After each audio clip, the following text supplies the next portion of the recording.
గాయత్రి మంత్రం, పంచాక్షరి మంత్రం అని చెప్పి మనం విన్నాం. అంటే ఈ 2 మంత్రాల కన్నా మించిన మంత్రం ఏదైనా ఉందా? ఉంది. అంటే మించిన మంత్రం అని నేను చెప్పాను. ఈ 2 చాలా గొప్ప మంత్రాలు, చాలా పెద్ద మంత్రాలు కూడా. ఓకే. కానీ దీంట్లో కంటే ఒక ప్రత్యేకత ఎక్కువ ఉన్న మంత్రం ఉంది. ఓకే. ప్రత్యేకత ఉంది కొంచెం. ఒక ప్రత్యేకత, స్పెషల్ ప్రత్యేకత. అదేందో తెలుసా? అష్టాక్షరి మంత్రం. ఓకే. ఓం నమో నారాయణాయ.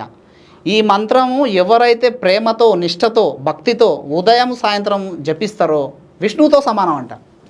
ఓకే. జపించేవాడే విష్ణుతో సమానం అవుతాడంట. ఇది అష్టాక్షరి మంత్రం. అష్టాక్షరి మంత్రం. ఓకే. జపించేవాడు విష్ణువుతో సమానం అవుతాడు. ఒక్కసారి మంత్రం చెప్తారా అది? ఓం నమో నారాయణాయ. ఓకే. ఉదయము సాయంత్రము భక్తితో చదవాలి ఈ మంత్రం. ఎవరైతే జపిస్తారో విష్ణువుతోటి సమానం అవుతారంట వాళ్ళు. ఇంకా విష్ణువే అవుతాడంట ఆయన జపించే వ్యక్తి. అవుతాడా నాకు కనబడతాడంట కాదు, ఆ తేజస్ వస్తుంది నీకు. అట్లా ఆ విధంగా చూసుకోవాలి, ఈ మంత్రం చేసుకోవాలి. ఈ మంత్రం ఎప్పుడైనా ఎవరి మనసులో అయితే మననావత అవుతుంటుందో అంతర్గతంగా వాళ్ళు ఉన్నతమైనటువంటి స్థితికి వెళ్తారు సార్. 100%.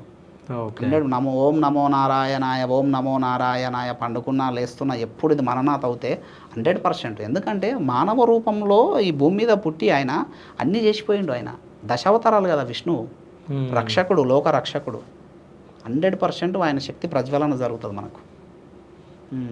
ఇప్పుడు అన్ని అవతారాలు 10 అవతారాలు ఎత్తింది కదా ఆయన. అవునవును, దశావతారాలు అట్లా.